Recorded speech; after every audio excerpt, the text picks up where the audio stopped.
त्यासाठी मी पहिलं जे बुक रेडी केलं होतं ते इंटेलिजंट इन्व्हेस्टर होतं बेंजामिन ग्रामचं, ज्याला की बायबल म्हणतात इन्व्हेस्टिंगमधलं.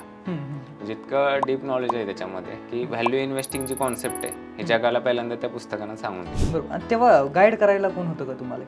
काय नाही, स्वतःच जे काय केलं स्वतःच्या ह्याच्यावरच केलं. तरी पण सगळ्यात पहिली तुम्हाला कुठली अशी गरजेची गोष्ट वाटते की जी ह्या मुलांनी समजून घेतली पाहिजे शेअर मार्केटविषयी? कारण शेअर मार्केट किंवा स्टॉक मार्केट इतकं प्रोफेशनल फील्ड आहे. फायनान्स हे फील्डच एकंदरीत खूप प्रोफेशनल आहे. जगातलं सगळ्यात प्रोफेशनल फील्ड म्हणलं तर फायनान्स फील्ड आहे. तर मला सांगा, मुकेश अंबानीला काही सोपं नाही आहे का की जगातले सगळ्यात टॉपचे ट्रेडर इन्व्हेस्टर एका ठिकाणी बसवून त्यांच्याकडून एवढं रिटर्न काढून गेला? कशाला एवढे मोठे बिझनेस खरेदी केले? सोशल मीडियावर दिसणारी प्रत्येक गोष्टी खरी असते अशी नाही आहे. खरी गोष्ट. आणि सगळ्यात महत्त्वाचं काय की तुमच्या हार्ड अर्न मनी असतो, तुम्ही कष्टानं कमवलेला पैसा असं कुठल्याही गोष्टी ठिकाणी टाकू नका. त्याच्यामुळे लोकांनी खूप पैसे लॉस केले. म्हणजे अक्षरशः चांगले जॉब, स्वतःचं घर वगैरे विकून अक्षरशः लोक शेती करतात. Trading is the easiest money in hardest way. In the hardest वे.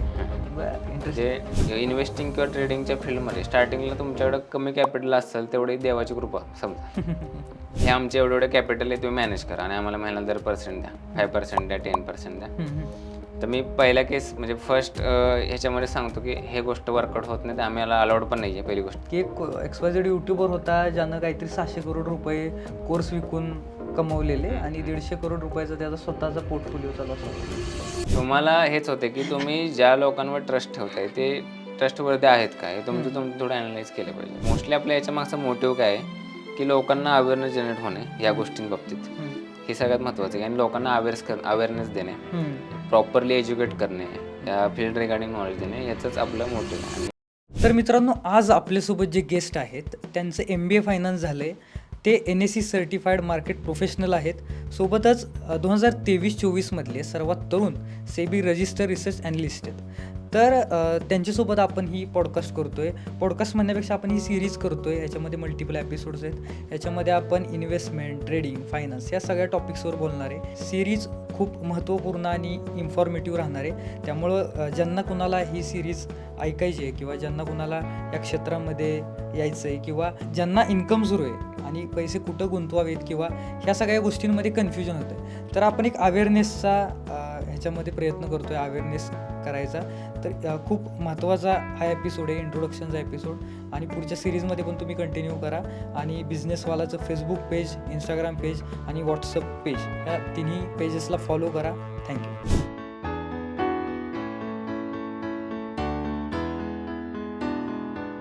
नमस्कार मित्रांनो, स्वागत आहे तुमचं बिझनेसवाला साईराजमध्ये. आज खूप दिवसातनं आपण भेटतोय, म्हणजे जवळपास 8-10 महिने झाले असतील की मी कंटिन्यू नव्हतो चॅनलवर.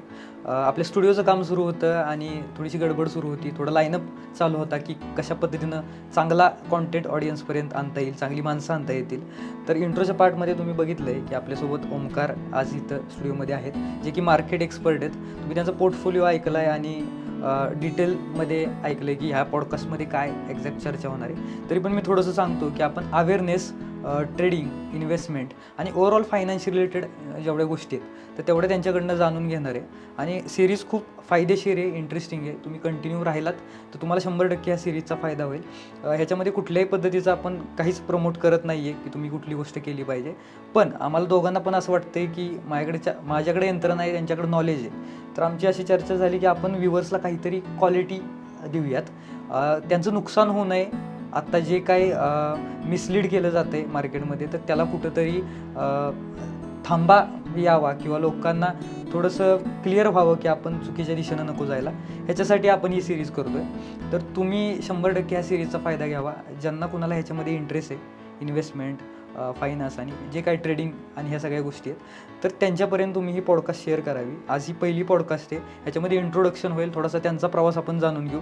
कारण ज्या माणसाला आपण आता वर्षभर पुढं ऐकणार आहे तर त्या माणसाचा सुरुवात कशी होती, प्रवास कसा होता ते आपण जाणून घेऊया. तर सगळ्यात पहिल्यांदा ओमकार, तुमचं स्वागत आहे आपल्या चॅनलवर. Thanks lot Sairaj for inviting me. आणि जे काही इंट्रोडक्शन तुम्ही दिलं माझ्याबद्दल. येस. तर आता सगळ्याच व्ह्युअर्सला आपले प्रश्न पडला आहे की ओमकार खूप कमी वयात त्यांनी एक्झाम दिलेली वगैरे वगैरे, आत्ता तुमचा एक्सपिरियन्स आहे जवळपास 8 वर्षांचा प्लसच आहे. तर सुरुवात तुमची कधी झालेली आणि कुठल्या टप्प्यात तुम्हाला असं वाटलं की आपल्याला ट्रेडिंगमध्ये इंटरेस्ट आहे किंवा ह्याच्यामध्ये आपण यावं असं?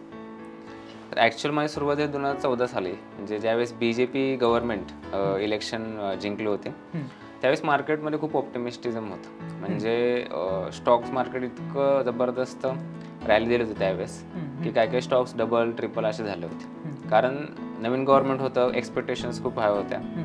त्या मार्केटने पण चांगलं परफॉर्म केलं होतं त्यावेळेस. तर त्यावेळेस मग ते इंटरेस्ट जनरेट व्हायला चालू झाला की मार्केटमधले जे काय न्यूज येत होत्या डेली बेसिसवर की हा स्टॉक एवढा रिटर्न दिले. 2014च्या आसपासची गोष्ट. हां, येस, राईट. तेव्हा तुम्ही कॉलेज करत होता का? हां, येस, कॉलेजमध्ये होतो मी अच्छा त्यावेळेस. अच्छा. तर तिथून मग हळूहळू ते त्याच्यामध्ये इंटरेस्ट जनरेट झाला. मग ते न्यूज थ्रू असेल किंवा काय. मग आता फर्स्ट मीडियम कोणतं, तुम्हाला कोणती गोष्ट शिकायची असेल तर माझ्या मते बुक्स. तर मग याच्यामध्ये थोडंसं म्हणलं की यातून डीप नॉलेज वगैरे घेतलं पाहिजे ना, की ॲक्च्युअली स्टॉक मार्केट आहे काय, हा म्हणजे कशा पद्धतीने हे वर्क करतं. त्यासाठी मी पहिलं जे बुक रेडी केलं होतं ते इंटेलिजंट इन्व्हेस्टर होतं, बेंजामिन ग्रामचं, ज्याला की बायबल म्हणतात इन्व्हेस्टिंगमधलं. म्हणजे इतकं डीप नॉलेज आहे त्याच्यामध्ये की व्हॅल्यू इन्व्हेस्टिंग जी कॉन्सेप्ट आहे हे जगाला पहिल्यांदा त्या पुस्तकानं सांगून दिली. बरं, इंटरेस्टिंग. म्हणजे हे बेंजामिन ग्राम म्हणजे जे वॉरन बफेट आहेत त्यांचे ते गुरु म्हणतात त्यांना. बापरे.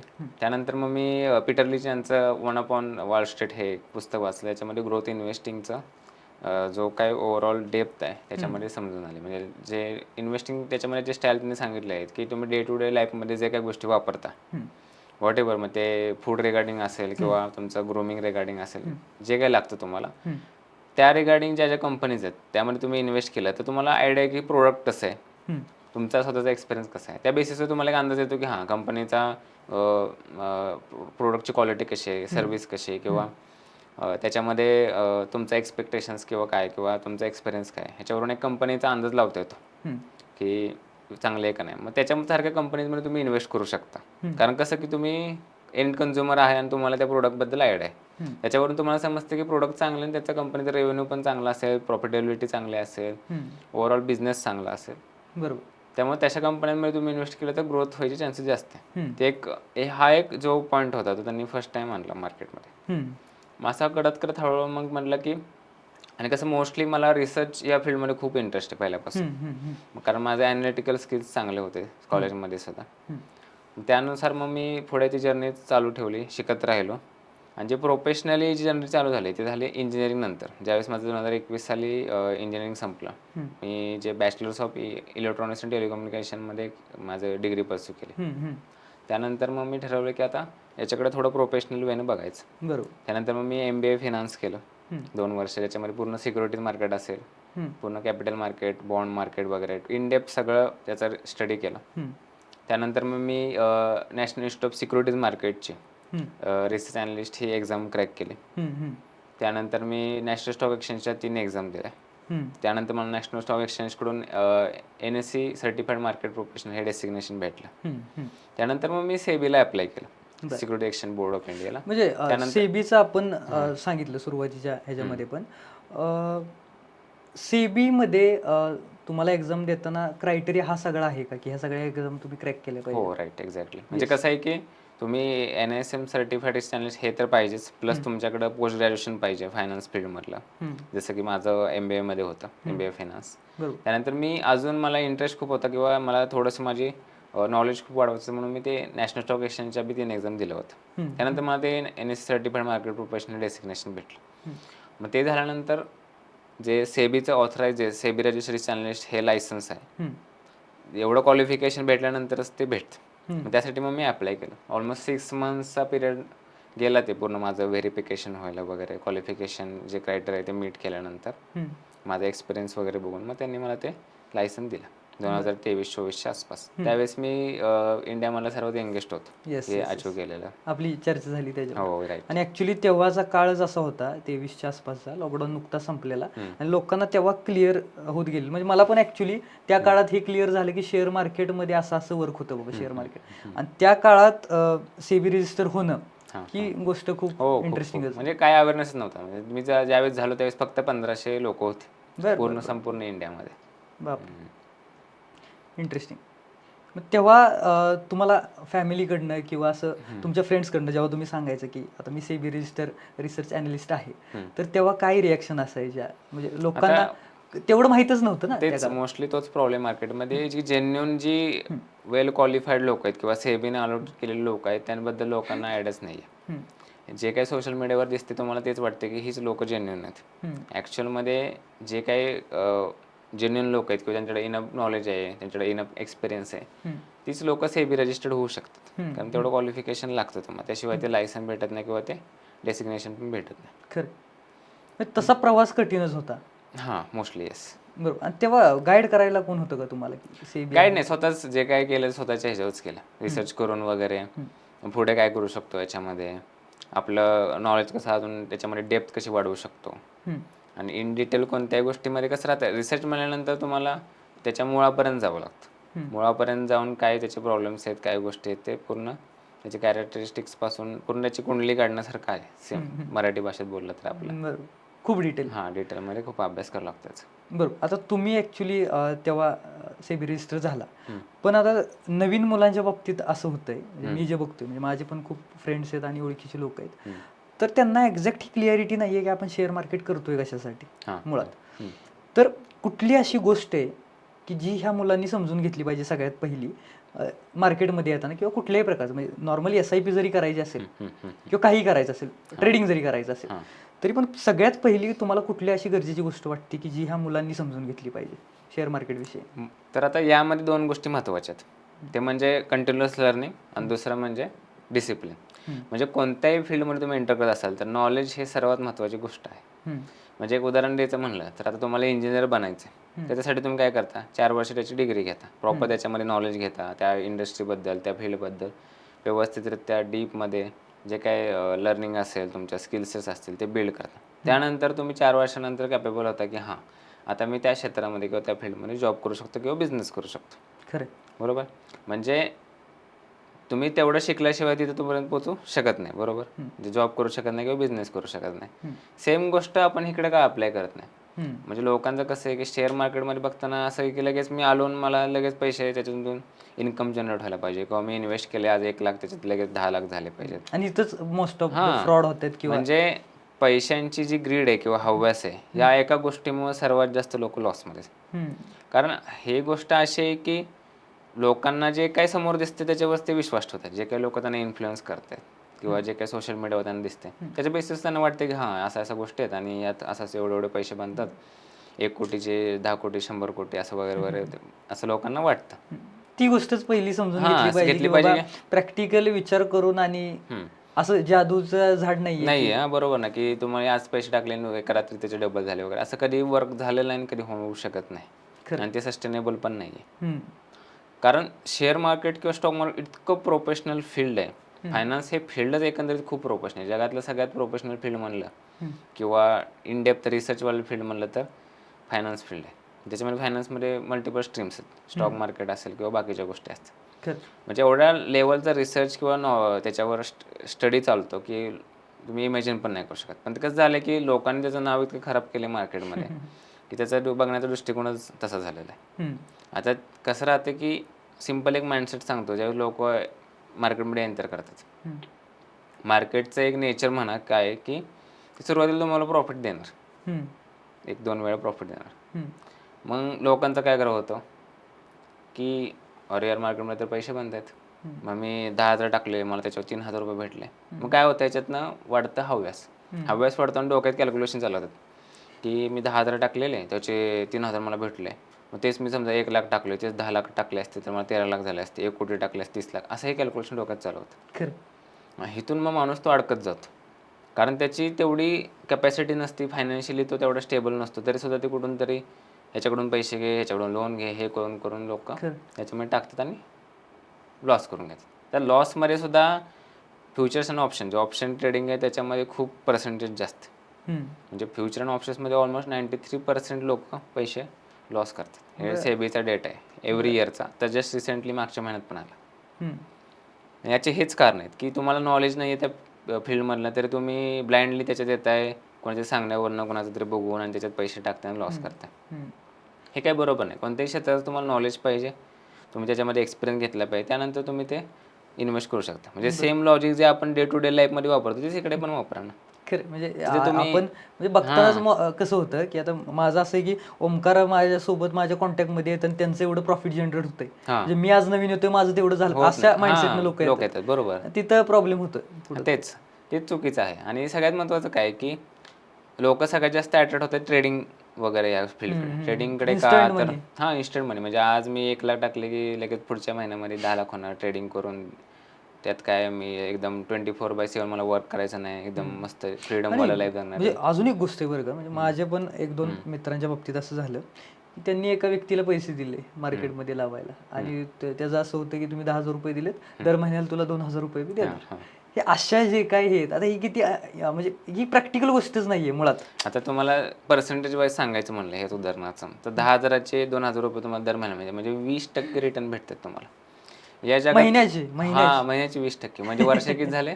240%. म्हणजे दुनियेत कुठंच याच्या असे असं रिटर्न रिटर्न भेटूच शकत नाही. सरळ सरळ स्कॅम आहे हा, तुम्हाला सरळ सरळ दिसलं पाहिजे.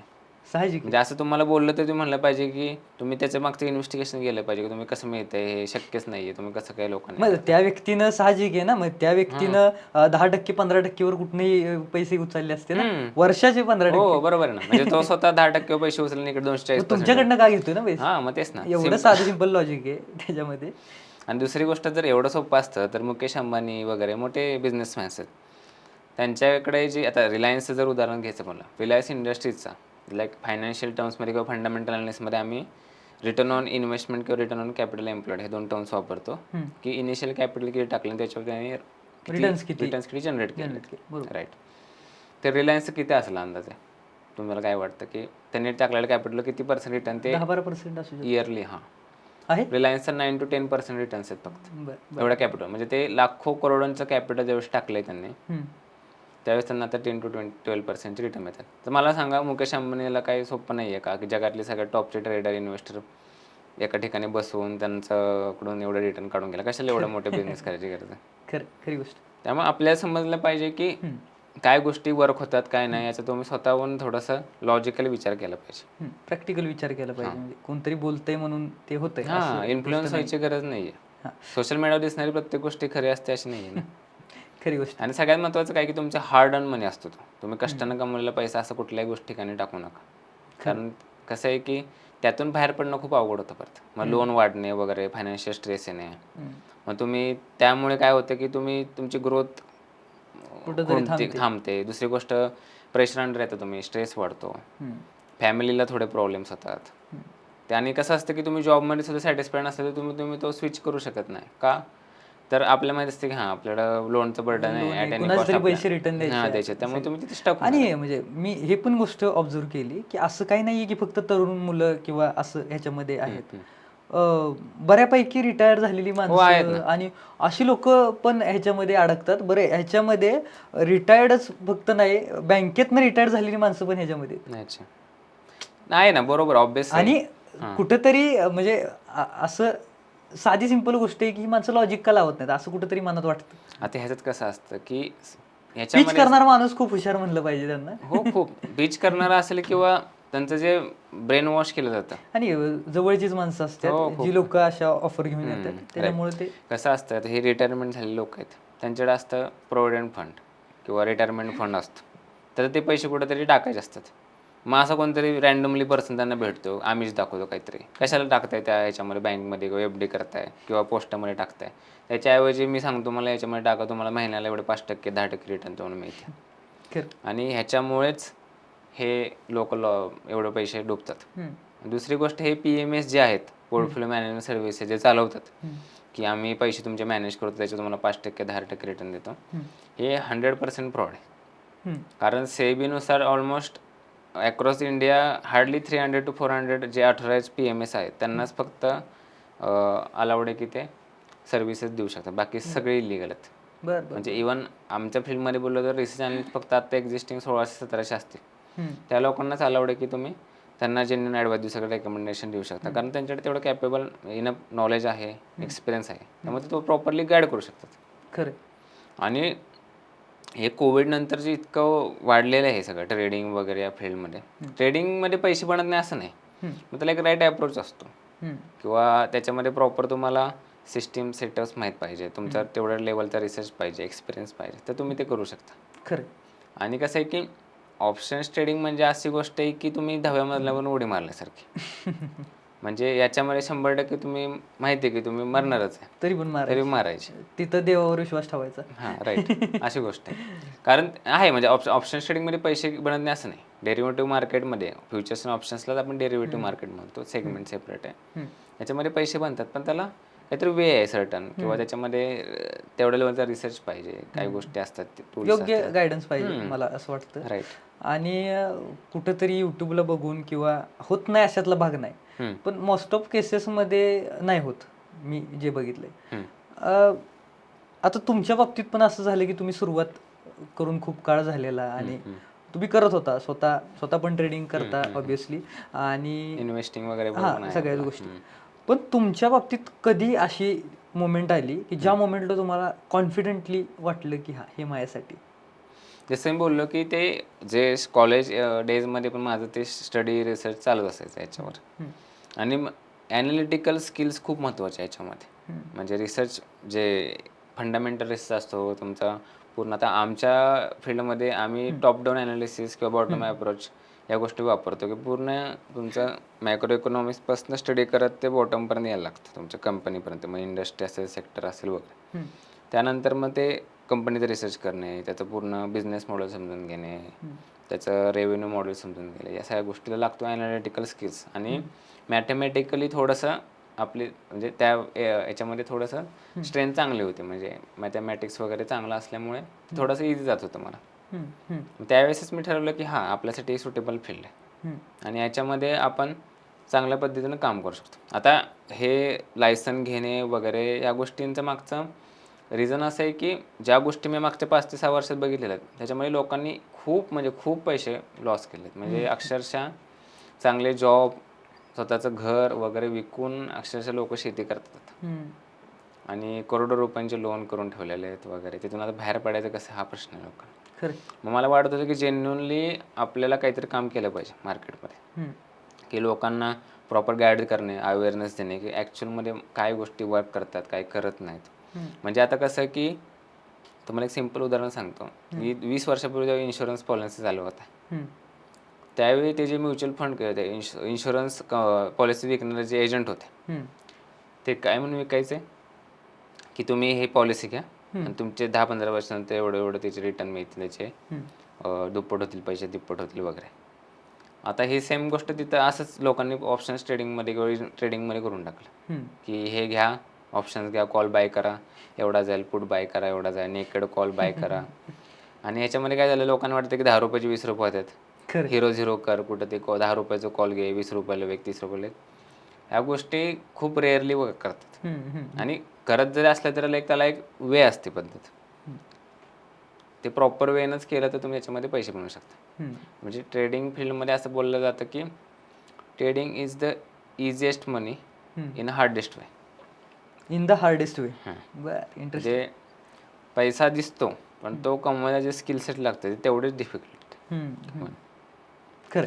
त्यामुळं प्रत्येक पद्धतीने पैसे बनतात, पण तुम्हाला त्यासाठी काय सुटेबल आहे ते तुम्हाला लवकर समजलं पाहिजे. इन्व्हेस्टिंगमध्ये पण खूप जण आहेत विजडम कमवलेले वगैरे, म्हणजे वेल्थ जनरेट केले वगैरे.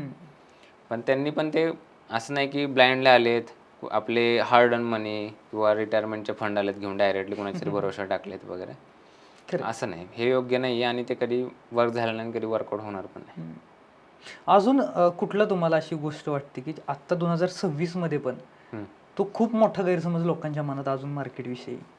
हे सेम ट्रेडिंगमध्येच कसं आहे की आता लोक बघताना कोणाकडं की सोशल मीडियावर जे इन्फ्लुएन्सर्स आहेत त्यांच्याकडे बघून ते ब्रेन वॉश होतं त्यांचं की ट्रेडिंगमध्ये एवढे पैसे म्हणतात. हे सध्या क्रिप्टोचं चालू आहे आता मार्केटमध्ये, क्रिप्टो बूम वगैरे चालू आहे. ठीक आहे, चांगली गोष्ट आहे, पण थोडंसं तुम्ही मार्केटमध्ये थोडंसं व्यवस्थितरित्या ॲनालिसिस करा की काय गोष्टी लिगल आहेत, काय इलिगल आहेत वगैरे.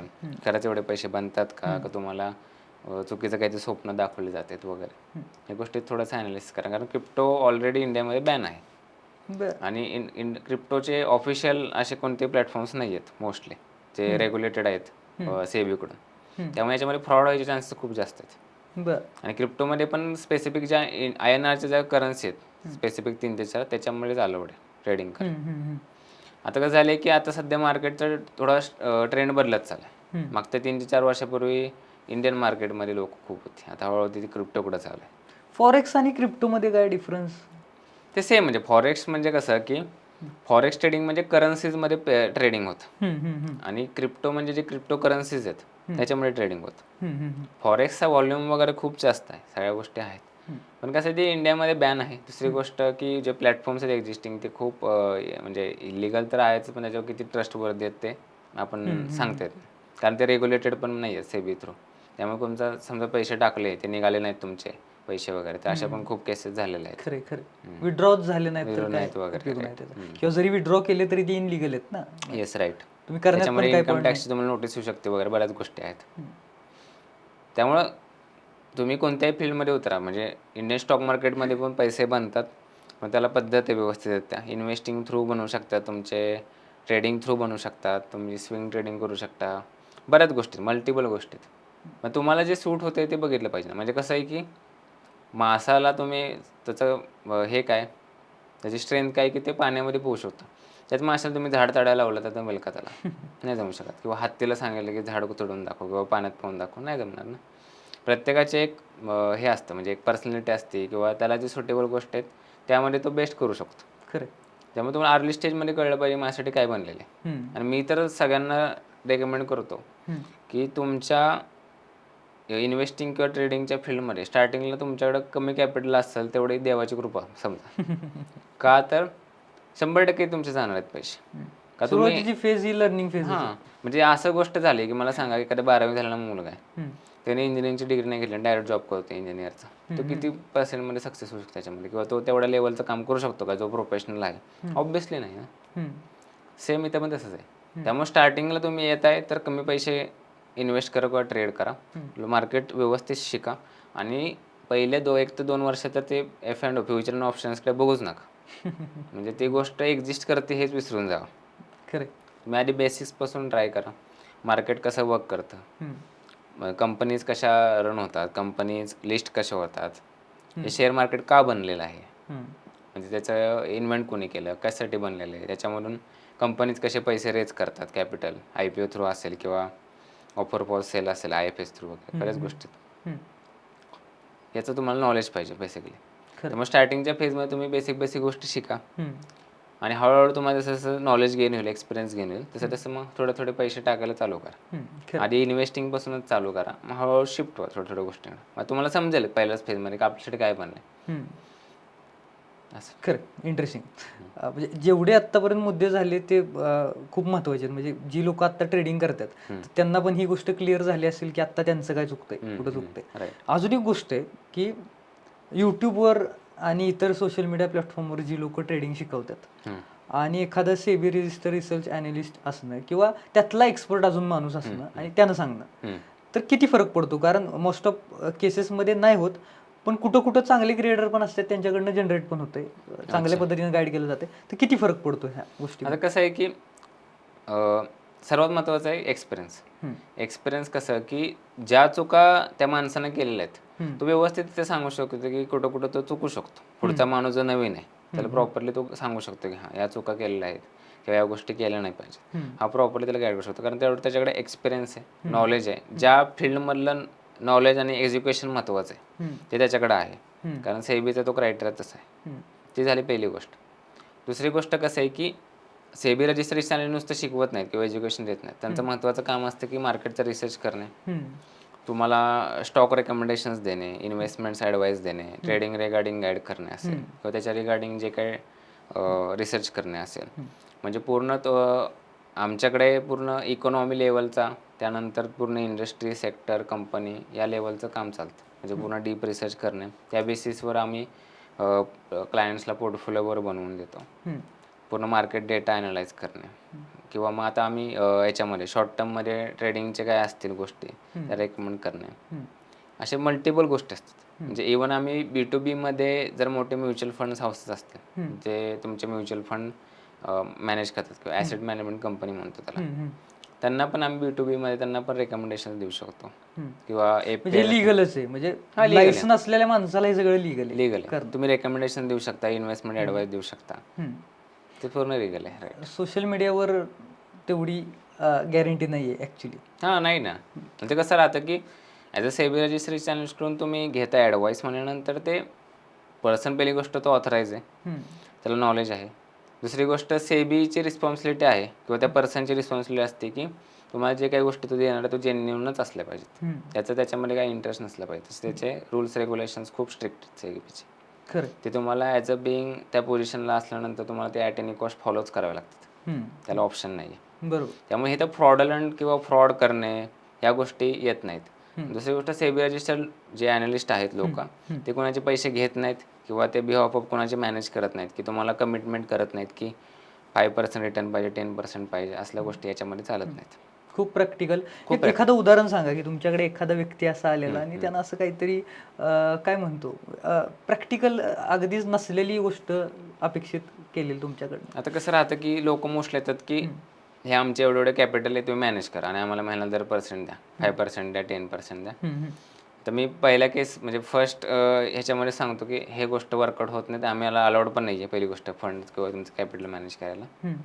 आम्ही जे काही जेन्युइन गोष्टी असतील, ॲडवाईस असेल ते तुम्हाला सांगेन. हे स्टॉक्स आहेत ते तुम्हाला रेकमेंड करेन, तुम्ही घेऊ शकता. किंवा तुम्हाला लॉंग टर्मसाठी मॉडेल पोर्टफोलिओ किंवा इन्व्हेस्टमेंटचे पोर्टफोलिओ हवेत ते आम्ही तुम्हाला देऊ शकतो रिसर्च करून प्रॉपर, की त्याच्यामध्ये आम्ही स्टॉक्स रेकमेंड करतो पूर्ण. बाकीचे जे ॲसेट्स आहेत, कमोडिटीज असतील, तुमचे डेट ॲसेट्स असतील, असे मल्टिपल जे डिफरंट ॲसेट क्लासेस आहेत त्याच्या थ्रू डायव्हर्सिफिकेशन करून प्रॉपर तुम्हाला ते रेकमेंडेशन दिले जातात. हे झालं लॉंग टर्मसाठी. म्युच्युअल फंडचे मॉडेल पोर्टफोलिओ सजेस्ट करतो. परत तुमचं ट्रेडिंग रिगार्डिंग रिसर्च असेल काय, डे टू डे मधले इंट्राडेचे काय ट्रेड्स असतील वगैरे, ते पण आम्ही रेकमेंड करतो. की डिपेंड्स ऑन क्लायंटची कशी नीड आहे त्यानुसार आम्ही त्यांचे सर्व्हिसेस देतो. म्हणजे अक्रॉस ट्रेडिंग टू इन्व्हेस्टिंग आपल्याला सगळ्या गोष्टी आपण करतो. त्यासाठी आमची इन हाऊस टीम असते रिसर्च करायला. त्याच्यामध्ये प्रॉपर मार्केट डेटा ॲनालाइज केला जातो. सगळे टूल्स असतात, टेक्निकल अनालिसिस असतं, फंडामेंटलचे टूल्स असतात, अशा डिफरंट गोष्टी असतात. त्याच्यावरून मग ते कन्क्लुजन काढलं जातं की रिगरसली त्याच्यावर रिसर्च करून मग ते फायनल सांगितलं जातं की हां, whether to recommend this or not. असं खूप डिटेल आहे. म्हणजे मी एक मध्ये इन्सिडेंट होता, बऱ्याच लोकांना माहीत असेल की एक XYZ यूट्यूबर होता ज्यानं काहीतरी 600 करोड रुपये कोर्स विकून कमवलेले आणि 150 करोड रुपयाचा त्याचा स्वतःचा पोर्टफोलिओचा लॉस होता. म्हणजे मग तेच आहे ना, म्हणजे तुम्हाला हेच होते की तुम्ही ज्या लोकांवर ट्रस्ट ठेवताय ते ट्रस्टवर्दी आहेत का, हे तुमचं थोडं अनालाइज केलं पाहिजे. दिसणाऱ्या गोष्टींवर जाऊ नका. तो माणूस खरंच जेन्युइन आहे का, त्यात तेवढा एक्सपिरियन्स आहे का. म्हणजे आमची पण ऑफ कॅमेरा जेव्हा चर्चा झालेली, आम्ही ह्याच गोष्टींवर बोलत होतो. म्हणजे खूप आमची मोस्ट ऑफ चर्चा कुठल्या टॉपिकवर झाली असेल तर ह्याच्यावर की लोक कशी मिसगाईड करतात, राईट. ह्याच गोष्टीवर आम्ही खूप चर्चा केली. त्याच्यामुळे आम्ही फिरून ह्या विषयावर आणि याच्यामध्ये अडकणारा क्राऊड म्हणजे मिडल क्लास. मिडल क्लासच आहे, ज्यांना इन्स्टंट मनी पाहिजे. हां, आणि 18 ते 30 वर्षाच्या मध्ये जो क्राऊड आहे तो सर्वात जास्त आहेत हे लोक. का तर त्यांना क्विक मनी पाहिजे, पेशन्स नावाचा प्रकार नाही आहे. आज पैसे टाकले की त्याचे डबल व्हायला पाहिजेत लगेच. त्यामुळे जो पेशन्स ही गोष्ट आहे ती खूप लॅग आहे या जनरेशनमध्ये. आणि क्विक जे काही मिळेल ते लगेच पाहिजे, इन्स्टंट सक्सेस, इन्स्टंट मनी, या गोष्टींकडे ते जास्त अट्रॅक्ट होतात. आणि मग ह्याच गोष्टींमुळे पुढचा माणूस जो आहे तुमच्यावर त्याच्याकडून इन्फ्लुअन्स होतो, तुम्हाला ऑटोमॅटिकली मग ब्रेन वॉश करतो तुमचा, तुम्हाला त्याची ट्रॅप. त्याला समोरच्या माणसाला इझी जातं आणि ते लोकांना कळत नाही मुळात. राईट. मग तुमच्या ओव्हरऑल जो एक्सपिरियन्स आहे तुमचा 8 वर्षांपेक्षा जास्तच आहे, तर सगळ्यात महत्त्वाचं आणि सगळ्यात मोठं लेसन मार्केटमधनं तुम्ही कुठलं घेतलं? लेसन म्हणजे कसं आहे की याच्यामध्ये मार्केट इतकं डायनॅमिक आहे की म्हणजे तुमचं पूर्ण आयुष्य जर तुम्ही त्याला दिलं तरी तुमचं लर्निंग थांबू शकत नाही. इतकं वास्ट आहे याच्यामध्ये शिकण्यासारखं. कारण प्रत्येक डे हा काहीतरी तुम्हाला शिकवून जातो याच्यामध्ये, एवढं मार्केट डायनॅमिक आहे. त्यामुळे याच्यामध्ये दोनच गोष्टी आहेत, जसं पहिल्यांदा बोललो मी की तुमचं कंटिन्युअस लर्निंग पाहिजे याच्यामध्ये. रोजच्या काही काही गोष्टी येत आहेत, मार्केट डेटा असेल, ॲनालाइज करणं असेल, नवीन नवीन गोष्टी शिकणे असतील, आणि पेशन्स. Market rewards patience. कोणत्याही फील्डमध्ये असो किंवा मार्केटमध्ये असो, पेशंटली काम केलं पाहिजे तर तुम्हाला सक्सेस भेटणार, 100% भेटणार. खरं. आणि कसं आहे की पहिली गोष्ट, कोणती गोष्ट तुम्हाला सूट करते हे समजून घ्या. उगाच ब्लाइंडली कोणती गोष्ट करायची म्हणून करू नका, दुसऱ्याच करतोय म्हणून. प्रत्येकाची ॲबिलिटी वेगळी असते, प्रत्येकाचं नॉलेज वेगळं आहे, ब्रेन फंक्शनिंग वेगळं असतं, कोणती गोष्ट कॅप्चर करायची कॅपॅसिटी किंवा ताकद वेगवेगळी असते. त्यामुळे जे सुटेबल असेल ते करा. म्हणजे सिम्पल सांगायचं म्हणलं की UPSCला एव्हरी इयर 6 ते 7 लाख स्टुडंट्स कॅन्डिडेट बसतात. त्यातले हार्डली किती सिलेक्ट होतात? 300-400. सेम गोष्ट इकडे. खरं. आता ते 300-400 का सक्सेसफुल होतात? तेवढं त्यांनी हे एफर्ट्स घेतलेत ना, एफर्ट्स घेतलेत, कन्सिस्टंटली त्याच्यावर काम करतात ते कित्येक वर्षापासून, म्हणून ते तिथं पण पोहोचू शकले. इथं पण सेम आहे तसंच. इथे कसं आहे, लोकांचं खूप इलॉजिकल असतं सगळ्या गोष्टी. म्हणजे स्टॉक मार्केट बघणं म्हणजे असं होतं की हे थोडंसं बाजूला काढून ठेवून असं विचार करतात लोक. कारण का की त्यांना तसं ते दाखवलं जातं ना गोष्टी. त्यामुळे ओव्हरऑल सगळीकडे सोशल मीडिया आणि जे काही गोष्टी आहेत किंवा आसपासची पण जी लोक आहेत, आता एखादा व्यक्ती असतो की ज्याला ते चांगलं जमत असतं मुळात, किंवा तो तुम्हाला हीच गोष्ट सांगतोय की मला प्रॉफिट कसं होतंय, त्यानं लॉस किती हे केलाय ती गोष्ट तो सांगत नाही ना तुम्हाला. लॉस नाही सांगत, किंवा तो ज्या फेजेस मधनं गेलेला आहे ते माहित नसतं तुम्हाला. त्यानं मागं किती गोष्टी ही केल्यात ते तुम्हाला माहित नसतं. त्यामुळे ते कुठंतरी लोकांच्या डोक्यामध्ये ते तयार झाले राईट की मार्केट असंच आहे, असंच वर्क करतं, मला एकदा आलं की मी सुटलो. पण ती गोष्ट नाहीये प्रॅक्टिकल. बरोबर ना. राईट. आणि अजून एक माझ्या डोक्यात एक प्रश्न होता सुरुवातीपासूनच, की जी पोरं आत्ता येतात नवीन नवीन मार्केटमध्ये, किंवा जी काय म्हणजे आता माझ्या पण पप्पांना असं वाटतं, म्हणजे मध्ये मध्ये वाटत होतं की मी आता काहीतरी स्टॉक्समध्ये हे करतो आणि मी थोडेसे पैसे गुंतवतो. असं होतं माणसाचं, किती अमाऊंट असते. म्हणजे लोकांचं कसं असतं 5-10 हजार पासून ह्युमन नेचरच आहे, तुम्ही तिथं काहीच करू शकत नाही. आणि कुठेतरी बघितलेलं असतं ना आसपास. Right right right. तर नवीन जेव्हा एखादी व्यक्ती येते तर त्यानं कुठल्या ह्यानं सुरुवात केली पाहिजे? स्टॉक्स खरेदी केले पाहिजेत, बॉन्ड्स घेतले पाहिजेत, SIP केली पाहिजे? तुम्हाला काय वाटतं की सुरुवात कुठनं केली पाहिजे? आता कसं आहे की तुमचं पहिल्यांदा एक फायनान्शियल ॲनालिसिस करा. पहिल्यांदा सर्वात महत्त्वाचं असतं फायनान्शियल प्लॅनिंग. तुमची जे मंथली जे काही सॅलरी येते त्याचं तुम्ही बायफर्गेशन करा. याच्यामध्ये सर्वात महत्त्वाचा रूल आहे जो इंडस्ट्री स्टँडर्ड आहे, ते 50-30-20 रूल. 50% हे तुमचे जे काही वॉन्ट्स आहेत, वॉन्ट्स इन द सेन्स की जे काही डे टू डे लाईफमध्ये तुम्हाला डेली सर्वाइव्ह करण्यासाठी ज्या काही गोष्टी लागतात, तर त्यासाठी तुम्ही 50% मनी एका साईडला ठेवा. तुमचं जेवण असेल, तुमचं राहणं असेल, काय काय जे काही गोष्टी लागतात तुम्हाला. 30% हे तुमचे अनवॉन्टेड नीड्स म्हणतो आपण, किंवा त्याला असं म्हणू शकतो की आपण ज्याची गरज नाही आहे पण त्या गोष्टी लागतात, चैनीच्या गोष्टी म्हणू शकतो, किंवा आपण थोडा liabilities kind of luxury items थोड्याशा काय गोष्टी असतील त्या येतात 30% ब्रॅकेटमध्ये. आणि 20% जे आहे ते फुल तुमचं इन्व्हेस्टमेंटसाठी पाहिजेत. मग हे कशासाठी की तुम्ही पहिल्यांदा स्वतःला जर डिसिप्लिन लावलं, money management is the one of the most underrated skill. पैसे मॅनेज करायचं लोकांना नॉलेजच नाही. इंडियामध्ये सर्वात मोठी ट्रॅजेडी ही आहे की फायनान्शियल लिटरसी खूप कमी आहे लोकांना. म्हणजे निग्लिजिबल म्हणलं तरी चालेल, की प्रॉपर मनी मॅनेजमेंट माहीत नाही आहे. तुमचं फायनान्शियल प्लॅनिंग कसं करायचं, तुमची सॅलरी येते किंवा तुमचा जो काय मंथली इन्कम येतो आहे, बिझनेस थ्रू असेल, जॉब थ्रू असेल, त्याला मॅनेज कसं करायचं हे माहीत नसतं लोकांना. जसं मी म्हणलं की 50-30-20 जो रूल आहे त्यानुसार तुम्ही करू शकता. अजून तुमच्याकडे जर पॉसिबल असेल तर जे 30% आहेत जी चायनीची गोष्टी त्या कमी करा आणि इकडे इन्व्हेस्टमेंट्स वाढवा, सेव्हिंग्ज वाढवा. त्याने काय होईल की तुम्हाला एक इन्व्हेस्टमेंट डिसिप्लिन लागेल. म्हणजे तुमचे जे 30% जे आता अमाऊंट समजा आपण कन्सिडर करत आलो की 30% तुम्ही इन्व्हेस्टमेंटसाठी किंवा व्हॉट एव्हर सेव्हिंगसाठी ठेवलेले आहेत. त्यात तुम्ही काय करू शकता की मंथली मग तुम्ही SIP करू शकता एक सर्टन अमाऊंट. सुरुवात SIP पासून करू शकता, काहीच नाही. SIP मध्ये कसं आहे की तुमच्या बिहाफमध्ये ॲसेट मॅनेजमेंट जी कंपनी आहे किंवा म्युच्युअल फंड हाऊसेस आहेत ते तुमच्या behalf of the money manage करत असतात. व्हॉट एव्हर ते घेतात कमिशन वगैरे प्रत्येक असतात, एक्सपेन्स रेशो म्हणतात. पण ते कसं राहतं की त्याच्यामध्ये तुम्हाला स्वतःला काय करायची गरज नाही. त्याच्यामध्ये एक तुमचं जे म्युच्युअल फंड हाऊस आहे त्याच्यामध्ये एक फंड मॅनेजर असतो, ते तुमचे पैसे मॅनेज करतात. तर ॲट द एंड तो पण पैसे स्टॉक्समध्येच टाकतो. पण त्याला नॉलेज आहे, त्याला एक्सपिरियन्स आहे, त्यामुळे त्याला माहिती कोणत्या स्टॉकमध्ये कसे पैसे टाकायचे, त्यामुळे तो प्रॉपर इथे टाकतो. आता ह्याच्यामध्ये कसं असतं की ज्याला बऱ्यापैकी नॉलेज आहे इन्व्हेस्टमेंटचं किंवा त्यांना स्टडी केलेला आहे गोष्टींचा, एक्सपिरियन्स चांगला आहे, तो स्टॉक्समध्ये इन्व्हेस्ट करू शकतो.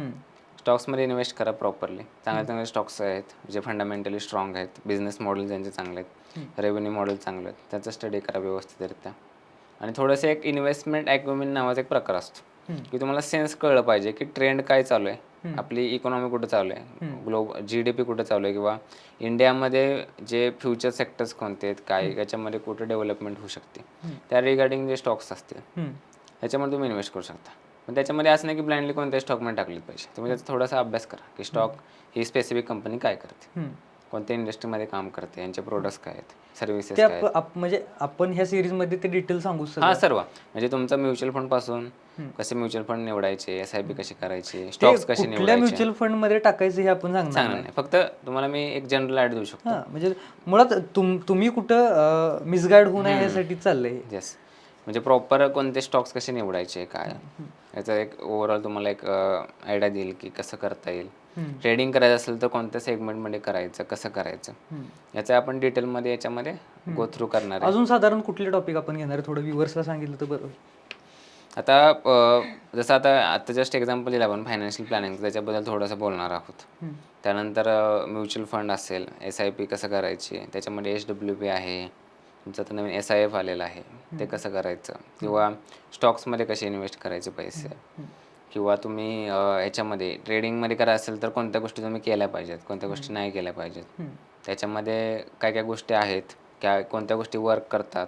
थोडं सायकोलॉजीवर पण सायकोलॉजी असेल, त्याच्यामधलं डीप लेवलचे अनालिसिस टूल्स असतील, कोणतं काय वापरायचं, याचं पण आपण डीपमध्ये नॉलेज घेणार आहोत. जशी गोष्ट तुम्हाला आता लोकांचं असं असते की स्टॉक मार्केट चांगलं का रिअल इस्टेट चांगलं, याचा पण थोडा आपण त्याच्यावर डेटा वगैरे अनालाइज करून त्याच्यावर पण आपण बोलणार आहोत पुढे. म्हणजे इव्हन घर घेताना, कमर्शियल स्पेस घेताना, ऑफिस किंवा एखादा गाळा तुम्हाला शॉप घ्यायचंय, किंवा फ्लॅट घेताय तुम्ही, ओव्हरऑल इन्व्हेस्टमेंटशी रिलेटेड आपल्याला जेवढं डीप जाता येईल, जेवढं तुमच्या फायद्याचं होईल तेवढं आपण. दुसरी गोष्ट, किंवा तुमचा गोल्ड असेल, सिल्वर असेल, त्याच्यामध्ये इन्व्हेस्ट केलं पाहिजे का नाही. आता सध्या ब्रॉन्झ ट्रेंड आलाय, ब्रॉन्झ असेल, कॉपर असेल, ट्रेंड आहे.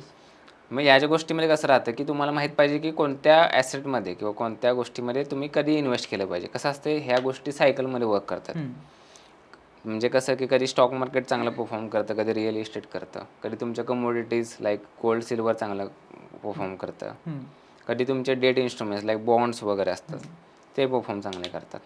असे मल्टिपल गोष्टी आहेत. असं नाही की कोणतीही गोष्ट असं नाही की 100% त्याच्यामध्ये टाकले पाहिजेत किंवा काय नाही. डायव्हर्सिफिकेशन हे खूप महत्त्वाचं आहे. मग त्याच्यामध्ये असं राहतं माझं म्हणणं की तुम्ही थोडंफार पैसे रिअल इस्टेटमध्ये केले पाहिजे, थोडेफार गोल्डमध्ये केले पाहिजे, डेटमध्ये पाहिजेत, थोडेफार स्टॉक्समध्ये पाहिजेत. ते कसं असावं ह्याच्यावर थोडंसं स्ट्रक्चर. Yes yes. अजून एक गोष्ट आहे, म्हणजे इंटरेस्टिंग गोष्ट आहे की आता सध्या मोदींनी एक भाषण दिलं ज्याच्यामध्ये त्यांनी थोडं आवाहन केलं सगळ्यांना की तुम्ही हे करू नका, ते करू नका, गोल्ड घेऊ नका, सगळ्या गोष्टी. त्यानंतर थोडीशी अफवा सुरू झाली की सोनं 1 लाखाच्या आतमध्ये येणार आहे, हे होणार आहे, ते होणार आहे, थोड्याशा ह्या गोष्टी. तर थोडंसं ट्रेंडिंग टॉपिक्सवर पण आपण बोलणार आहे की ते किती खरं आहे, प्रॅक्टिकली किती शक्य आहे, असं होऊ शकतं का. कारण आता युद्धाच्या काळामध्ये जी काय गरज आहे फंड्सची, सोन्याची आणि डॉलर्सची, तर त्याच्यामुळं हे नेरेटिव्ह पसरवलं जातंय का ॲक्च्युली. म्हणजे थोडं ट्रेंडिंग विषयांवर पण आपल्याला बोलता येईल जेणेकरून तुम्हाला क्लिअर होईल की आता सध्याच्या परिस्थितीत काय करता येईल. हो नक्कीच, आपण या गोष्टींमध्ये पण बोलणार आहे. सगळ्या डीपमध्ये युजर्सला पण समजेल, जे काही व्ह्युअर्स आहेत त्यांना, की काय काय गोष्टी कशावर आहेत. गोल्ड का घ्यायचं, म्हणजे गोल्डचं इकॉनॉमीमध्ये गोल्डचं काय कॉन्ट्रीब्युशन आहे, बॉन्ड्सचं काय कॉन्ट्रीब्युशन आहे, मग हे गोष्टी का सांगितल्या की गोल्ड घेऊ नका वगैरे. करन्सीचं काय असतं की रुपी आता सध्या डॉलरच्या टर्म्समध्ये इतका का डिप्रिशिएट होतोय. हे काय जे काय मायक्रो इकॉनॉमिक्स लेवलचे का त्याच्यामध्ये मायक्रो आणि मॅक्रो असे 2 फॅक्टर्स येतात जे तुमच्या पूर्ण ग्लोबल इकॉनॉमीला हे करतात, हॅम्पर. मग ते कसे करतात, का करतात, याच्यावर पण आपण डिटेलमध्ये बोलणार आहोत. 100%. म्हणजे तुम्हाला सामान्य माणसांना कळेल एवढ्या सोप्या भाषेत होईल असं काही नाहीये. म्हणजे खूप टर्म्स आहेत अशा ज्याच्यावर बोलता येण्यासारखं आणि ते खूप सोपं करून सांगता येईल आपल्याला. फक्त तुम्ही कंटिन्यू ह्याच्यामध्ये राहा, तुमची इन्व्हॉल्वमेंट दाखवा. तुम्ही जेवढे प्रश्न विचाराल कॉमेंट्समध्ये, आम्ही दोघं कंटिन्यू ते वाचतोय.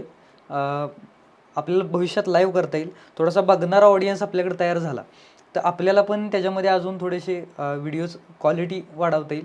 क्वालिटी इन द सेन्स काय की त्याच्यामध्ये थोडं डिटेल जाता येईल अजून, की थोडी काय म्हणतो, आत्ता सध्या आपण समजा वीकली एक करतोय तर तुमचे क्वेश्चन्स तेवढे यायला लागले तर आपल्याला अजून थोडेसे व्हिडिओज वाढवता येतील. मोस्टली आपल्या याच्या मागचा मोटिव्ह काय आहे की लोकांना अवेअरनेस जनरेट होणे या गोष्टींबाबतीत हम्म. हे सगळ्यात महत्त्वाचं आहे आणि लोकांना अवेअरनेस देणे, हम्म. प्रॉपरली एज्युकेट करणे, या फील्ड रिगार्डिंग नॉलेज देणे याचंच आपलं मोटिव्ह आहे आणि हे आपण जेवढं चांगल्या पद्धतीने करू शकतो तेवढा प्रयत्न करूयात आपण लोकांसाठी. 100%.